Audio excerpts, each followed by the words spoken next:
इस ऐप में हमने इम्प्लीमेंट किया है कि हम यहाँ पे जो भी हमारे टास्क रहेंगे उसको हम शो करते हैं, और यूजिंग दिस फॉर्म हम नए टास्क को ऐड करते हैं, और इसी फॉर्म का यूज करके हम एग्जिस्टिंग किसी भी टास्क को डिटेल्स को हम मॉडिफाई करते हैं। और यहाँ पे आप जैसे देखिए, अगर किसी टास्क की प्रायोरिटी जो है हाई है, मीडियम है, लो है, तो इन तीनों के लिए हमने डिफरेंट कलर यूज़ किया है। सेम चीज़ हमने स्टेटस के लिए किया है, अगर पेंडिंग, ऑनगोइंग और कंप्लीटेड के लिए अलग अलग हमारा कलर हमने यूज़ किया है। तो जो डिज़ाइनिंग है, CSS डिज़ाइनिंग, वो हम टेलविंड CSS का यूज़ किए हैं इसमें। तो अगर मैं आपको दिखाऊँ, अगर मैंने न्यू टास्क ऐड किया, सपोज वर्क, उसके बाद मैं ले लेता हूँ टेस्ट टाइटल, टेस्ट डिस्क्रिप्शन, उसके बाद प्रायोरिटी मेरी लो, उसके बाद अगर मैं पेंडिंग कर देता हूँ। अब यहाँ पे ऐड बटन है, मैं ऐड पे क्लिक करता हूँ तो जो नया टास्क होगा हमारी लिस्ट के टॉप पर ऐड हो जाएगा। तो मैंने जैसे ही क्लिक किया ऐड, तो ये जो टास्क था हमारी लिस्ट की टॉप पर ऐड हो गया। ठीक है। अब अगर हम इसकी डिटेल को मॉडिफाई करना है हमें, सपोज, तो हमने एडिट पे क्लिक किया, तो ये जो हमारा फॉर्म होगा वो इसकी डिटेल से फिल हो जाएगा। एंड ये बटन जो ऐड दिखाई दे रही है, ऐड नहीं रहेगी, क्योंकि ये सेव बटन हो जाएगी, बिकॉज हम किसी टास्क को मॉडिफाई कर रहे हैं। ठीक है। तो ये देखिए, जैसे वो ये हो गया। मैं इसकी प्रायोरिटी को चेंज कर देता हूँ, मीडियम, ऑनगोइंग कर देता हूँ। डिस्क्रिप्शन भी मैं चेंज करना चाहता हूँ, चेंज कर देता हूँ। मैंने सेव किया, ये देखिए यहाँ पे चेंजेस आ गए, रिफ्लेक्ट हो गए। अब अगर मैं इस टास्क को अगर मान लीजिए कंप्लीट कर लिया हूँ, तो मैं यहाँ पे इसे मार्क एज कंप्लीटेड कर सकता हूँ। अगर मैंने सब कर दिया, जैसे ही हम लोग मार्क एज कंप्लीटेड करते हैं, तो ये बटन यहाँ से चली जाती है। ठीक है। अगर मैंने डिलीट करना है इस टास्क को, डिलीट कर दिया। सारे टास्क को अगर हम डिलीट कर देते हैं, हमारी लिस्ट में कोई भी टास्क नहीं है, तो हमें कुछ यूजर को मैसेज भी शो करना है। तो सपोज़ मैंने सारे डिलीट कर दिए, तो हमारे यहाँ पे मैसेज आ रहा है, your to do list is currently empty. तो इसमें हमने पहले तो क्या किया, एक इस डिज़ाइन को हमने कंपोनेंट्स में ब्रेक कर लिया है। तो यहाँ पे हमने कितने कंपोनेंट बनाए हैं देखिए। एक तो मेन कंपोनेंट होगा, उस मेन कंपोनेंट पे हमने इस जो हमारा फॉर्म है उसको रख लिया है। एंड देन ये कंपोनेंट और बनाए हैं, जिसमें हम क्या कर रहे हैं, इस कार्ड को शो कर रहे हैं। और इसके अलावा एक और कंपोनेंट है, जब हम इसको डिलीट कर देते हैं तो हमें ये कार्ड, एम्प्टी कार्ड दिखाई देता है, एम्प्टी मैसेज दिखाई देता है। तो एक हमने एम्प्टी मैसेज के लिए कंपोनेंट बना लिया है। ठीक है। तो एंगुलर में जो इसकी स्टाइलिंग है, उसके लिए हमने टेलविंड CSS की क्लासेस का यूज़ किया है। तो उसको आप सर्च कर सकते हो, उसका कॉन्फ़िगरेशन कैसे करना है। आप एंगुलर प्रोजेक्ट बनाएंगे, उसके बाद नया नया प्रोजेक्ट बनाने के बाद हमें ये जो पैकेजेस है इंस्टॉल करने पड़ेंगे। एंड देन ये SRC, ये जो कंटेंट के अंदर दिया गया है, इसको वहाँ पे पेस्ट करना है। style.css जो ग्लोबल फाइल होती है एंगुलर में, यहाँ पे ये इंपोर्ट्स कर देनी है, सारे मेंशन कर देनी है। एंड देन हमारा जो टेलविंड CSS को हम यूज़ कर पाएंगे हमारे ऐप में। ठीक है। तो यहाँ पे हमने वो सारी चीज़ें कर ली हैं। ठीक है। अब यहाँ पे मैं आपको दिखाता हूँ 17 में क्या हुआ है। पहले जो हमारा ऐप कंपोनेंट होता था, वो कंपोनेंट नहीं, वो मॉड्यूल हुआ करता था। इसके साथ में दो फाइल्स आया करती थी, app routing dot module and app module dot TS। But वो फाइल्स अभी नहीं है 17 में। 17 में हुआ क्या कि जितने भी कंपोनेंट हैं वो स्टैंड अलोन कंपोनेंट बन रहे हैं। मतलब उन्हें जिनकी भी जिस भी मॉड्यूल की ज़रूरत है, उन सभी मॉड्यूल्स को हम उस कंपोनेंट में ही इंपोर्ट कर लेते हैं। अभी जैसे अगर आप ऐप कंपोनेंट डॉट TS में जाते हैं, तो यहाँ पे कॉमन मॉड्यूल, पहले हम ये ऐप मॉड्यूल डॉट TS में इंपोर्ट हुआ करते थे, बट अब नहीं, अब हम यहीं पे इंपोर्ट कर सकते हैं, और ये कंपोनेंट स्टैंड अलोन कंपोनेंट है। ठीक है। तो हम भी जो कंपोनेंट बनाएंगे वो सारे स्टैंड अलोन कंपोनेंट होंगे। ठीक है। अब यहाँ पे क्या है कि हमने क्या किया, app routing module, sorry, app component dot TS, इसमें हमें कोई चेंज करने की ज़रूरत नहीं है फिलहाल। हमने यहाँ पे राउटर आउटलेट, हम चाहते हैं कि यहाँ पे जो भी डायनामिक हमारा HTML हो, वो सारी चीज़ें यहाँ पे रेंडर हो जाए, तो उसके लिए हमने राउटर आउटलेट यूज़ कर लिया है। ठीक है। तो उसको यूज़ करने के लिए ये ऑलरेडी इम्पोर्टेड है। ठीक है, router outlet from angular router से। ठीक है।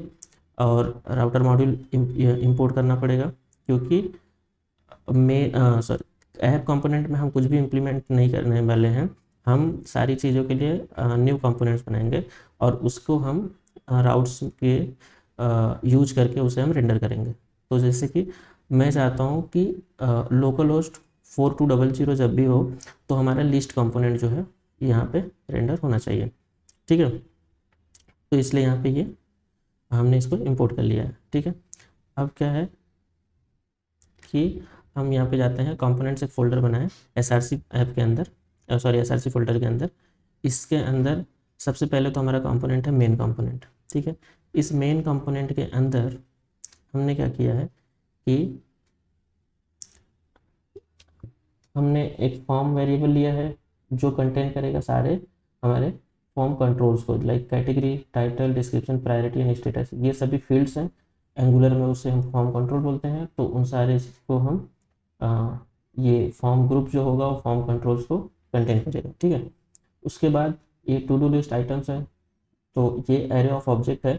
जैसे कि आप देख सकते हैं, जैसे हमने पेज रिफ्रेश किया, जब पेज लोड होता है तो हमें 3 टास्क हमारे स्क्रीन पे दिखाई दे रहे हैं। तो वो हमने क्या किया, इसमें स्टोर करके रख लिया है। यहाँ पे एरे ऑफ ऑब्जेक्ट हमने बना लिया, जो कंटेंट करता है ID, title, description, category, priority and status. Same चीज़ें जो हम यहाँ से ऐड करने वाले हैं, ठीक है।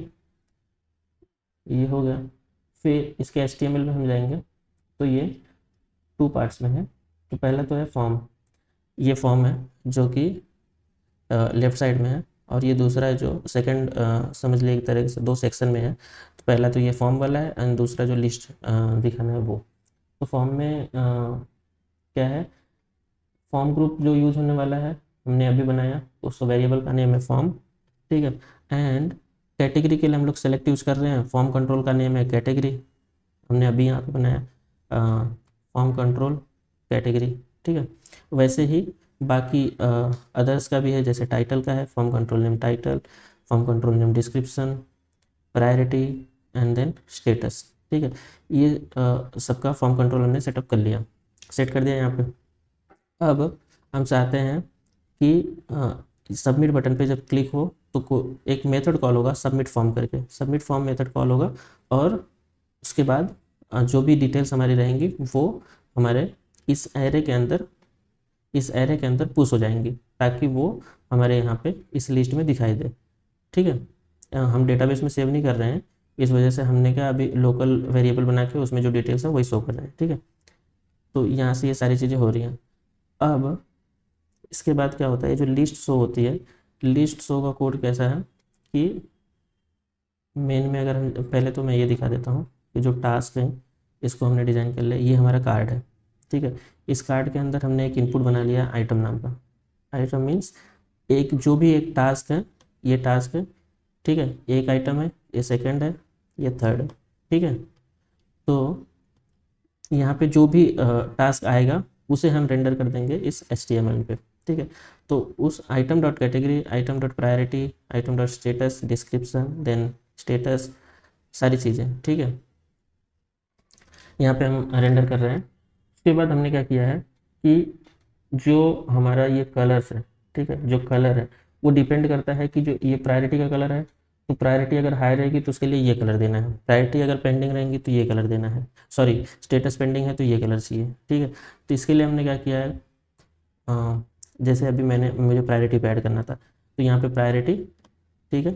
उसके बाद हाइफन लगा करके हमने जो बाइंडिंग होती है वैल्यू की एंगुलर में वो हमने कर दिया item dot priority. It means कि अगर प्रायोरिटी हाइफन उसके बाद जो भी अगर हाई है तो ये क्लास ऐड हो जाएगी, प्रायोरिटी हाइफन हाई।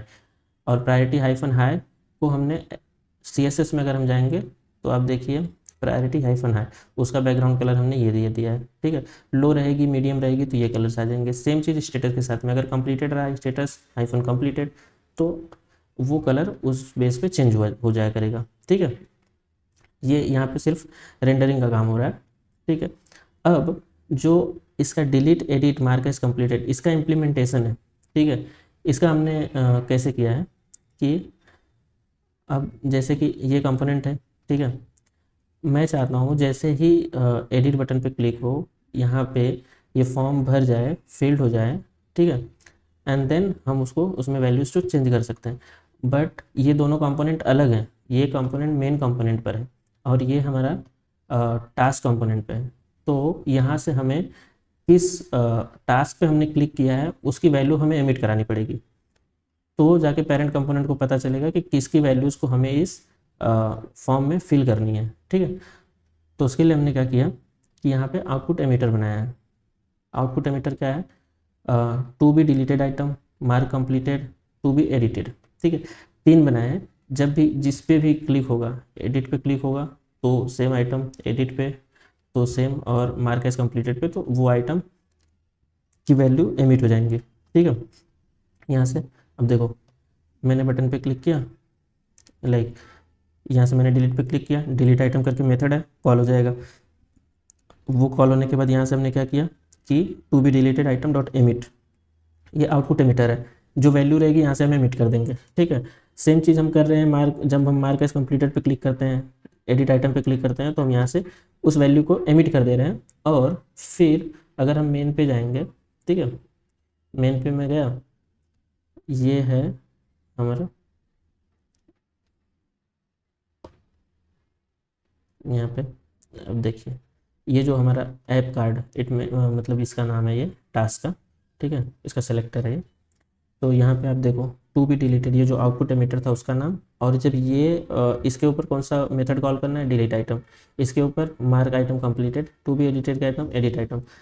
इन सारे का लॉजिक हमने क्या किया है, अगर आप जाएंगे यहाँ पे देखिए, डिलीट आइटम में हम क्या कर रहे हैं, जो भी डिलीट आइटम हमें यहाँ से, अगर मान लीजिए मैंने यहाँ से इस पर क्लिक किया तो वो मुझे मेन कंपोनेंट पे मिला। मेन कंपोनेंट पे लेने के बाद मैं क्या कर रहा हूँ कि उसको मैं फिल्टर कर दे रहा हूँ अपनी टू डू लिस्ट आइटम्स में से, उसे निकाल दे रहे हैं हम। ठीक है, तो वो डिलीट हो गया। कंप्लीटेड में हम क्या कर रहे हैं कि चेक कर रहे हैं कि आइटम जो हमारा टास्क आया है उसकी आईडी और इसकी मैपिंग से हम चेक कर लें कि अगर करंटली अगर इक्वल है तो हम क्या करना है, हमें स्टेटस कंप्लीटेड लगा देना है। बस ये डीस्ट्रक्चरिंग का यूज़ करके किया हमने। ठीक है, अदरवाइज रिटर्न कर देना है, रिटर्न आइटम।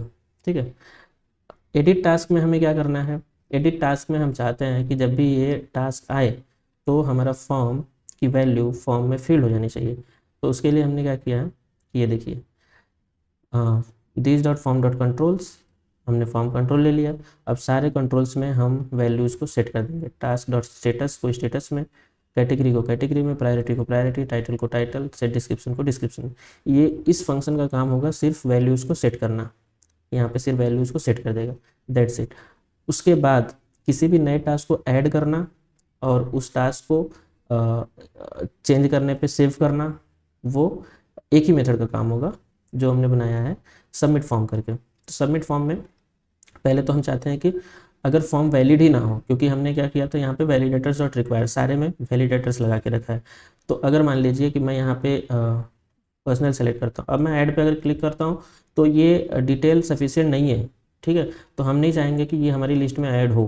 ठीक है, तो उसके लिए हम लोगों ने क्या किया है कि यहाँ पे कंडीशन लगा दी है कि अगर this dot form dot status not valid तो हम रिटर्न कर जाएंगे, यहाँ पे हम कुछ भी वैल्यूज़ को ऐड नहीं करेंगे। ठीक है, इफ़ अगर फॉर्म वैलिड होगा तो हम क्या कर रहे हैं कि फॉर्म के जो गेट रॉ वैल्यूज़ है उससे हम सारी वैल्यूज़ को एक्सट्रैक्ट कर लेंगे। तो ये हमें क्या रिटर्न करेगा, ये हमें रिटर्न करेगा ऑब्जेक्ट। ऑब्जेक्ट में क्या होगा कि जो कंट्रोल का नेम है वो और उसके अगेंस्ट में उसकी वैल्यूज़ हुआ करेंगी।